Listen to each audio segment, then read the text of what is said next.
Welcome.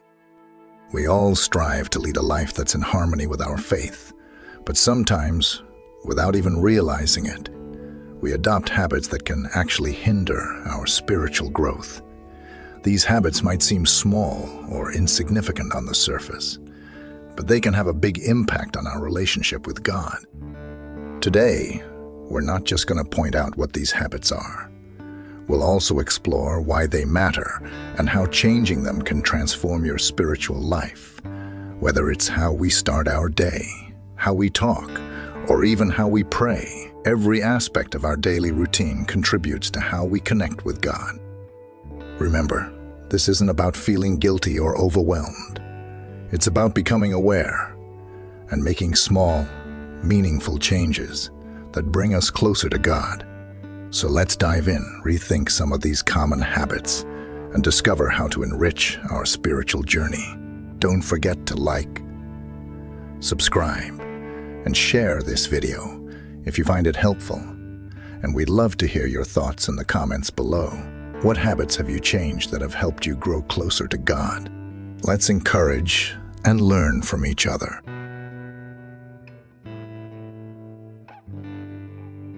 It's pretty common for people to remember God, mostly when they're in a tight spot. Imagine only calling up a friend when you need a favor. It wouldn't be much of a relationship, right?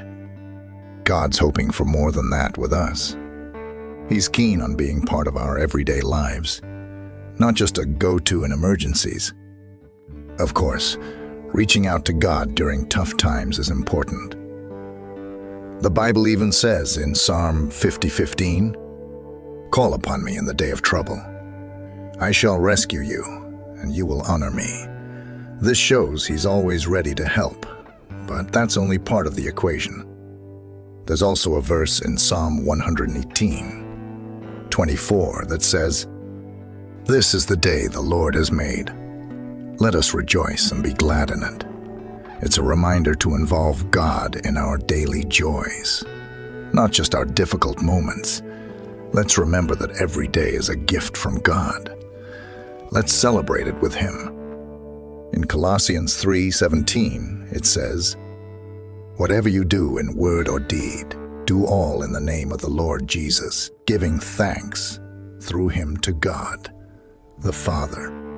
This means whatever we do, working, studying, hanging out, we should keep God in our minds, thanking Him and seeking His guidance. Building a habit of talking to God regularly can really change your life. It's not just about long, formal prayers.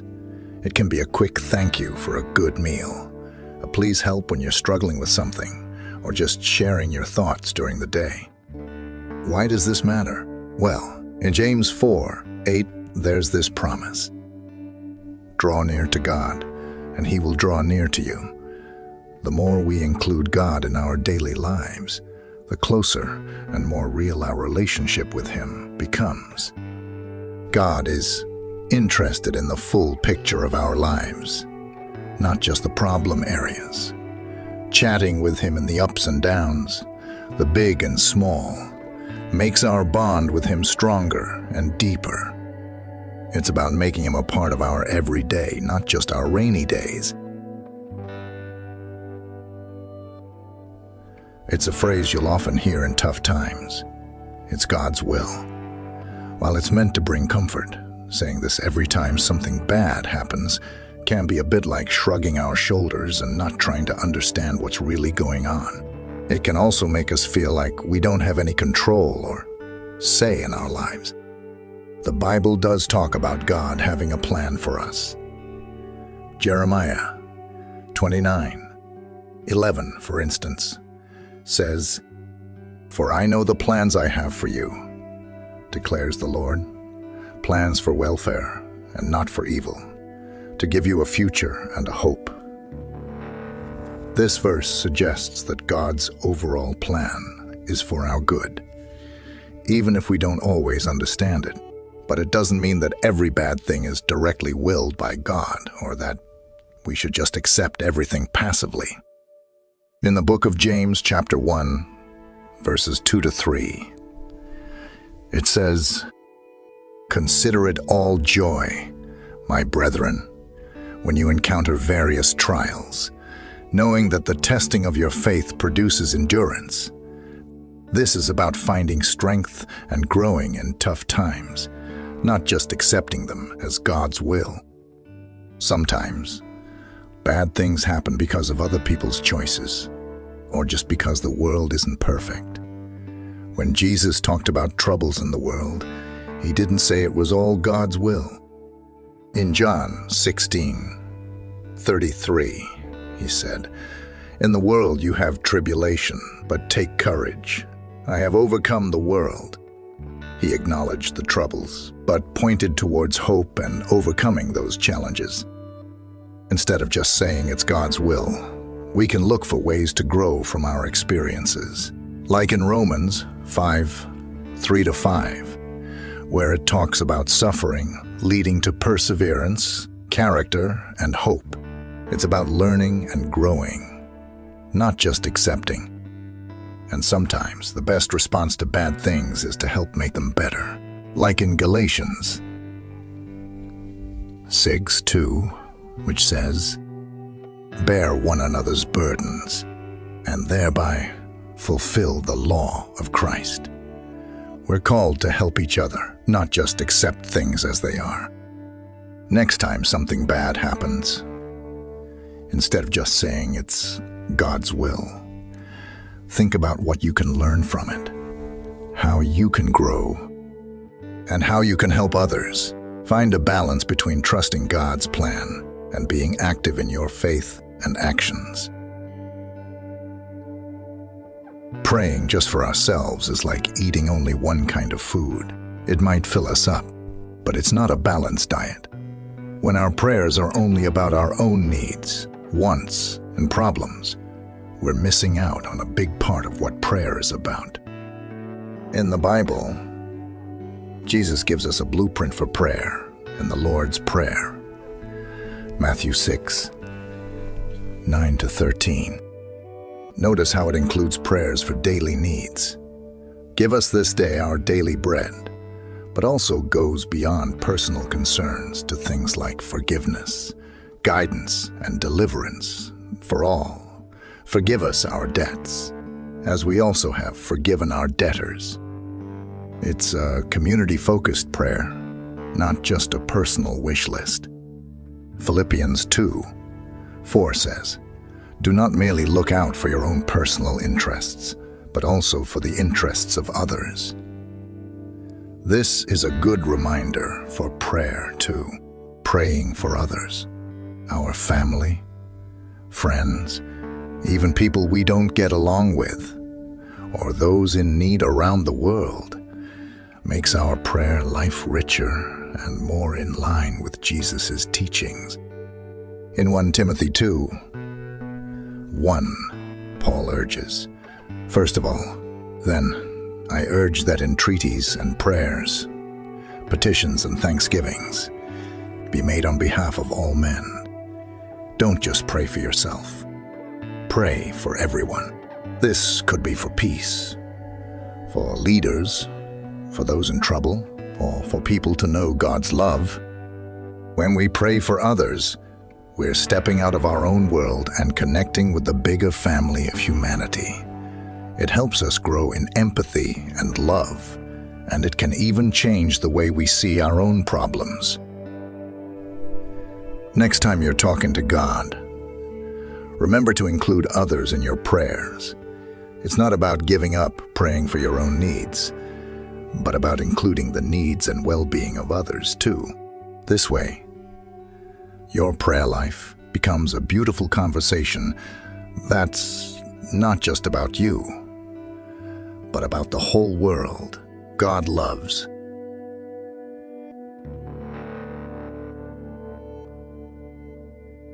It's easy in today's world to get caught up in chasing material possessions, like money, gadgets, or the latest trends. But when these things take top priority, pushing God and spiritual matters to the background, you're on the wrong path.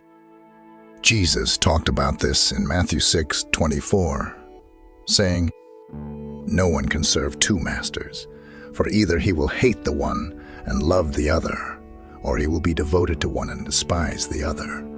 You cannot serve God and wealth. This doesn't mean that having money or nice things is bad, but it's about what you prioritize. Is it gathering wealth or building a relationship with God? In the parable of the rich fool in Luke 12:16-21, Jesus warns about storing up earthly wealth without being rich toward God. The rich man in the story focused only on his wealth and forgot about what really mattered. It's a reminder that life isn't just about what we own or accumulate. 1 Timothy 6:10 takes it a step further, saying, "For the love of money is a root of all sorts of evil, and some by longing for it have wandered away from the faith and pierced themselves with many griefs." It's not money itself that is the problem, but the love of it, the obsession with it, that can lead us away from our faith.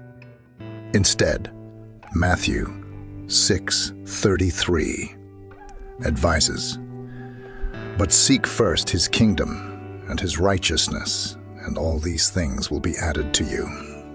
This means making God and living righteously your main focus. When you do that, you find that your needs are taken care of in ways you might not expect. It's about balance. Enjoy the material blessings you have, but don't let them become more important than your spiritual well-being and your relationship with God. Keep God at the center, and everything else will find its right place in your life. Being flashy or showy about your faith, like making a big display of your religious practices or using faith to draw attention to yourself, can actually be counter to the teachings of Jesus, like turning faith into a competition or a performance, which isn't what a sincere spiritual journey is about. Jesus addressed this directly in Matthew 6:1, where he says, "Beware of practicing your righteousness before men to be noticed by them. Otherwise you have no reward with your Father who is in heaven." He's warning us against doing religious acts for the sake of getting attention or praise from others. Think about the Pharisee and the tax collector in Luke 18:10-14. The Pharisee loudly prays about how good he is, while the tax collector quietly asks God for mercy. Jesus points out that it's the tax collector, not the Pharisee, who goes home justified before God.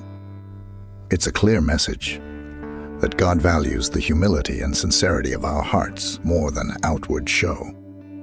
In 1 Peter 5:5, it says, "All of you, clothe yourselves with humility toward one another, for God is opposed to the proud, but gives grace to the humble."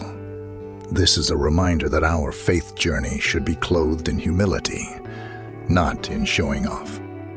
Moreover, being overly moralistic or boastful about our faith can actually push non-believers away. They might see this as insincere or hypocritical, which does more harm than good.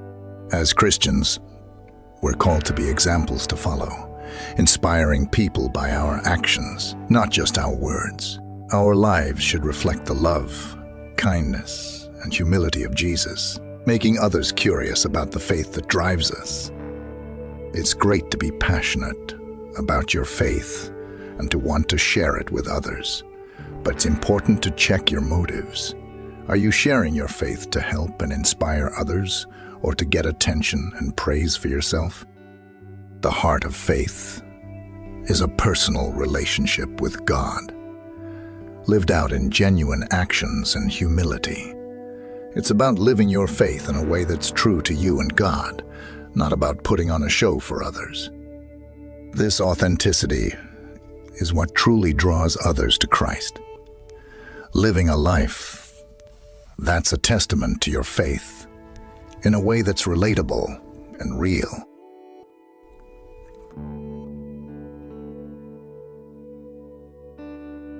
Getting caught up in negative talk, like complaining, gossiping, or speaking harshly about others, is an easy trap to fall into. But when our words become consistently negative, they can reflect poorly on our character and faith, and even impact our spiritual well-being. The Bible emphasizes the power of words in James 3:5-6, which says, "So also the tongue is a small part of the body, and yet it boasts of great things. See how great a forest is set aflame by such a small fire, and the tongue is a fire, the very world of iniquity. The tongue is set among our members as that which defiles the entire body." This passage warns us about the destructive potential of our words. Ephesians 4:29 offers this guidance. "Let no unwholesome word proceed from your mouth, but only such a word as is good for edification, according to the need of the moment, so that it will give grace to those who hear." It encourages us to use our words for building up, not tearing down. However, it is also important to recognize that speaking truth, even when it may seem negative, is sometimes necessary.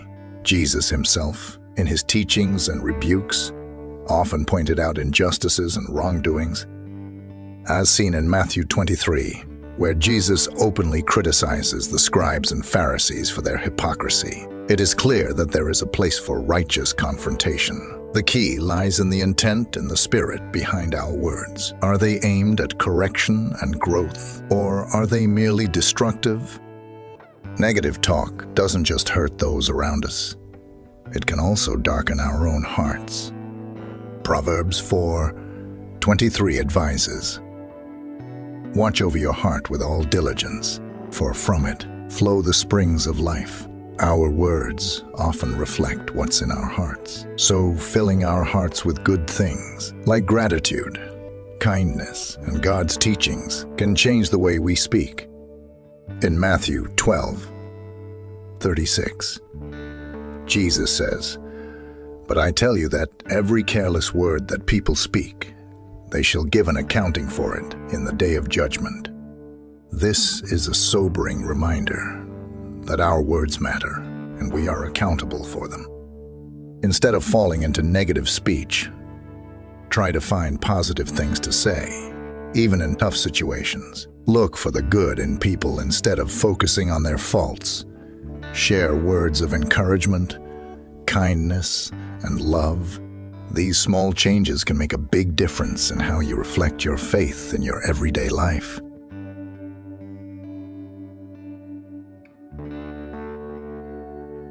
Starting your day with social media can easily become a habit, but it also means you might be missing out on precious moments that could be spent with God. The first moments of our day set the tone for what follows, and dedicating this time to spiritual practices rather than scrolling through feeds can have a profound impact on your faith and overall mindset. In Psalm 5:3, David speaks about the importance of morning as a time for connecting with God. "In the morning, O Lord, you will hear my voice. In the morning, I will order my prayer to you and eagerly watch." This verse highlights the value of dedicating the first part of your day to prayer and communion with God. Jesus himself set an example of seeking quiet time with God. Mark 1:35 says, "In the early morning, while it was still dark, Jesus got up, left the house, and went away to a secluded place and was praying there." If Jesus needed this time, how much more might we benefit from it? Social media often fills our minds with noise, distractions, and sometimes even negativity. In contrast, spending time with God in the morning can bring peace, clarity, and a better perspective for the day ahead. Lamentations 22-23 reminds us of God's faithful presence. "The Lord's loving kindnesses indeed never cease, for his compassions never fail. They are new every morning. Great is your faithfulness. Try replacing morning social media time with reading the Bible, praying, or meditating. Even a few minutes spent in quiet reflection or reading a devotional can make a significant difference in how you experience the rest of your day. Remember, each morning is an opportunity to set your focus on God and invite His presence into your day. By making this a habit, you open yourself to deeper spiritual insights and a stronger connection with God.